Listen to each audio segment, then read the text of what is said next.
युग निर्माण योजना और उसके भावी कार्यक्रम। गायत्री मंत्र हमारे साथ साथ।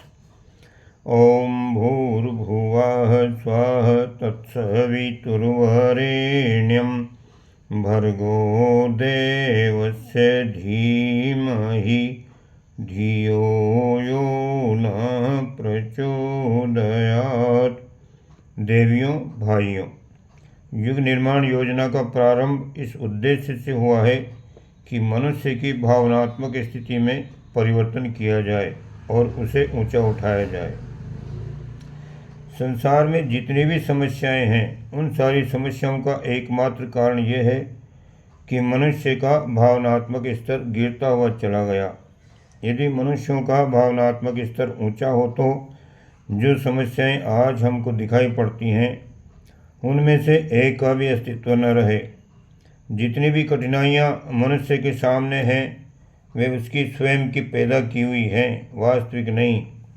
सृष्टि में जितने भी जीव रहते हैं, सारे के सारे अपने जीवन की सुविधाओं को आसानी से प्राप्त कर लेते हैं। कीड़े मकोड़ों से लेकर जलचर, नभचर और थलचर तक के सामने कोई ऐसी समस्या नहीं है जिसके कारण से वे दुखी रहते हों। मनुष्यों के संपर्क में जो आ गए हैं, उन प्राणियों के दुखी होने के कारण हैं। जिनको मनुष्यों ने पाल रखा है, वह दुखी भी हो सकते हैं, काटे भी जा सकते हैं, घायल भी हो सकते हैं। लेकिन जो प्रकृति की गोद में रहते हैं, उनके सामने कोई समस्या नहीं है। जीवन यापन करने के संबंध में फिर मनुष्य के सामने इतनी समस्याएं क्यों? मनुष्य तो बुद्धिमान प्राणी है, प्रगतिशील प्राणी है, उन्नत प्राणी है। उसके सामने तो सुख सुविधाओं के अंबार होने चाहिए। लेकिन हम देखते हैं कि दूसरे प्राणियों की तुलना में मनुष्य बहुत दुखी है। उसका एकमात्र कारण यह है कि उसकी विचारणाएं, उसकी भावनाएं, उसका दृष्टिकोण निम्न स्तर का होता चला गया है। अगर ये स्तर उसका ऊंचा उठा होता तो अभावग्रस्त स्थिति में भी मनुष्य ने शांति का जीवन जिया होता। कहा जाता रहा है कि संपदाएं मनुष्य के पास होंगी, सुख सुविधाएं मनुष्य के पास होंगी तो वह समुन्नत होगा, सुखी होगा और आनंद से रहेगा। लेकिन बात सही नहीं है। गरीब लोगों के पास, जिनके पास साधन और सामान नहीं होते, संपत्ति नहीं होती, वे भी बड़े सुख और सुविधा का जीवन जीते हैं और उनकी वृद्धि का कोई मार्ग रुका नहीं रहता। ऋषियों का जीवन इसी प्रकार का था। उनके समान ज़्यादा अभावग्रस्त दुनिया में कोई भी नहीं है। पहनने के नाम पर एक लंगोटी, इस्तेमाल करने के नाम पर एक कमंडल, फूस की झोंपड़ी, जमीन पर सोना, फूस का बिछावन, घास पात और कंद मूल खा करके गुजारा कर लेना। इतना सब होते हुए भी ऋषियों ने बताया कि अभावग्रस्तता में भी सुखी जीवन बन सकता है, सुख और शांति का स्रोत बन सकता है। इन परिस्थितियों में भी विद्या अध्ययन में कोई रुकावट पैदा नहीं हुई। मगर सही बात यह है कि जिन जिन लोगों के पास विशेष सुविधाएं थी, उन लोगों की अपेक्षा उन लोगों ने ज़्यादा सुखी और समुन्नत जीवन जिया। ये बात उन्होंने साबित करने के लिए की थी कि वक्त बेवक्त सुविधाएं न हो, साधन मनुष्य के पास न हो, तो भी वह आदमी सुखी जीवन जी सकता है, समुन्नत जीवन जी सकता है और दूसरों के लिए बड़ा उपयोगी सिद्ध हो सकता है। फर्क केवल एक ही है कि भावनात्मक स्तर ऊंचा उठा हुआ हो। इसकी तुलना में दूसरी बात है, जिनके पास अपार संपदाएं थी, और रावण जैसों के पास संपदाओं की क्या कमी थी। उसकी सोने की लंका बनी हुई थी, लेकिन वह स्वयं भी दुख में रहा, स्वयं भी कलेश चक्र में पड़ा रहा। उसके संपर्क में जो लोग आए, जहाँ कहीं भी वह गया, वहाँ उसने दुख फैलाया और संकट फैलाया। संपत्ति से क्या लाभ रहा? विद्या से मैं चैन से रहा हूँ, लेकिन उसके पास विद्या होने से भी क्या लाभ हुआ? उसके पास धन था, विद्या थी, बल था, सब कुछ तो था, लेकिन एक ही बात की कमी थी, भावनात्मक स्तर का न होना।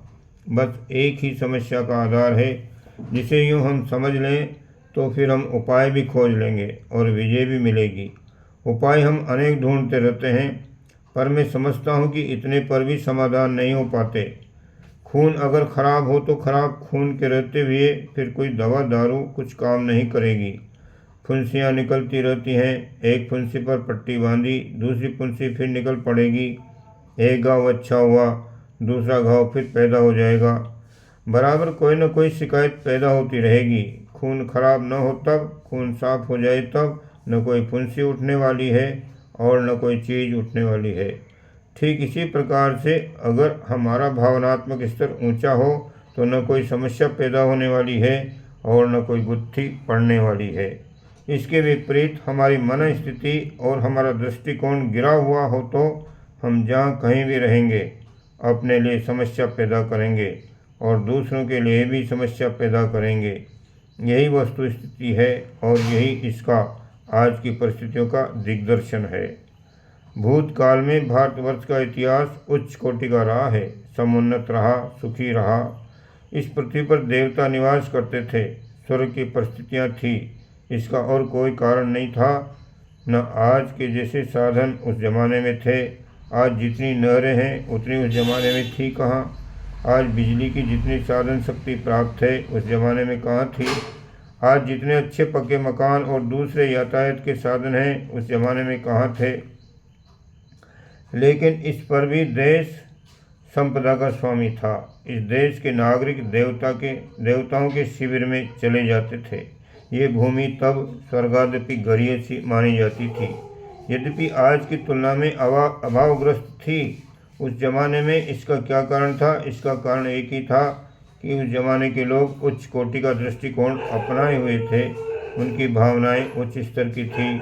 उसका परिणाम ये था कि लोग परस्पर स्नेहपूर्वक रहते थे, सहयोग पूर्वक रहते थे, परस्पर विश्वास करते थे, एक दूसरे के प्रति वफादार होते थे, संयमी होते थे, सदाचारी होते थे, मिलजुल कर रहना जानते थे। एक दूसरे का सहयोग करने की वृत्तियाँ हर एक के मन में बसी हुई थी। अपने आप स्वयं कष्ट उठा लेना और दूसरों की सेवा करना हर आदमी के सामने एक लक्ष्य था। यही कारण था कि आदमी थोड़ी सी वस्तुओं में, साधारण वस्तुओं में भी सुखी रहते थे और दुनिया में जगत गुरु कहलाते थे, चक्रवर्ती शासन व्यवस्था को संभालते थे। यहाँ सुख संपदाओं के थोड़े से मितव्यता का आधार जो कुछ भी संपदा थी उसी के इस्तेमाल करने और कुछ बचत करने का था। यहाँ हर घर में सोना चांदी थी, हर घर में लक्ष्मी का निवास था, क्योंकि आदमियों ने मितव्यता से उपयोग किया हुआ था, अपव्ययता से उपयोग नहीं किया हुआ था। अपव्ययता का दौर जब आजकल चारों ओर फैला हुआ है, उस जमाने में नहीं था। उस जमाने की परिस्थितियाँ आज की परिस्थितियों को हम जब तुलनात्मक दृष्टि से देखते हैं तो पाते हैं कि संपन्नता आज हमारे पास ज़्यादा है, शिक्षा हमारे पास ज़्यादा है, विज्ञान के साधन हमारे पास ज़्यादा हैं, चिकित्सा के माध्यम हमारे पास ज़्यादा हैं, असंख्य माध्यम और साधन ज़्यादा हैं। फिर भी हम संतुष्ट होकर कहीं अधिक दुखी, कहीं अधिक दीन, कहीं अधिक उलझे हुए, कहीं अधिक व्याधियों से त्रस्त हैं। इसका कारण भावनात्मक स्तर का निकृष्ट हो जाना ही है। युग निर्माण योजना का आविर्भाव केवल इसी समस्या का समाधान करने के लिए हुआ था। दूसरे शब्दों में इसको हम यूँ कह सकते हैं कि विश्व की जितनी भी समस्याएं, कठिनाइयां और गुत्थियां हैं, उन सब का समाधान एक ही उपाय से करने के लिए जो हल ढूंढा गया था, उस नवनिर्माण आंदोलन का अर्थ भावनात्मक नवनिर्माण है। मनुष्य की विचारणाएं, भावनाएं और दृष्टिकोण को बदल देना, यही हमारा उद्देश्य है। उनके बदल जाने के पश्चात सारी परिस्थितियां स्वयं ही बदल जाती हैं। एक एक चीज़ को हम बदलना चाहें तो बहुत मुश्किल है।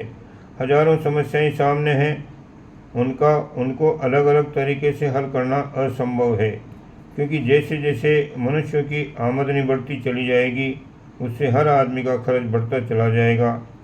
आमदनी की अपेक्षा खर्च ज़्यादा किया तो दर्द कैसे दूर हो जाएगा। अपव्यय अगर मनुष्य के काबू से बाहर है तो चाहे कितनी ही आमदनी क्यों न बढ़े, हमेशा कर्जदारी की समस्या बनी रहेगी। इसी प्रकार से अगर कोई आदमी क्रोधी है, कोई आदमी स्वार्थी है, कोई आदमी दुष्ट प्रवृत्ति का है, तो वो भी अपने समीपवर्ती लोगों के साथ जो व्यवहार करेगा उसकी प्रतिक्रिया होगी ही। और दूसरे लोग भी उसके प्रति डाह रखेंगे, ईर्ष्या रखेंगे, दुर्व्यवहार रखेंगे, कुड़ेंगे, जलन पैदा करेंगे, लड़ाई झगड़े होंगे और सब समस्याएं उत्पन्न हो जाएंगी। गुस्सा वही है, गुस्सा का केंद्र एक ही है, इसलिए उसको हल करने के लिए भावनात्मक निर्माण करने के अतिरिक्त और कोई उपाय नहीं है। चाहे वो उपाय आज इस्तेमाल किया जाए या 1000 वर्ष बाद, स्वस्थ स्थिति तब ही हो सकती है जब सबका ध्यान उस ओर जाएगा कि जहाँ गुत्थियों का केंद्र है, उस केंद्र को सुधारने और संभालने के लिए कदम उठाए जाएं।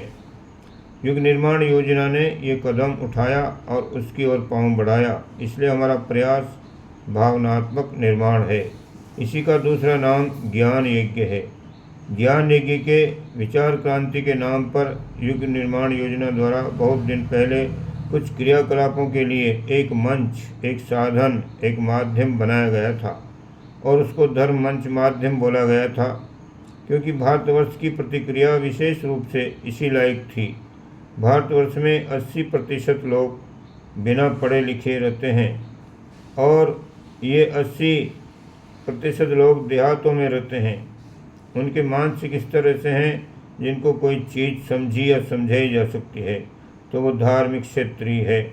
यहाँ लोग रामायण की बात को, कहानी को, सामाजिक कथा को जानते हैं, श्री कृष्ण भगवान की कथा को जानते हैं, मोर ध्वज की कथा को जानते हैं, लेकिन उनसे राजनीति या दूसरी समस्याओं के बारे में पूछा जाए तो शायद ही वो कुछ बता पाएंगे।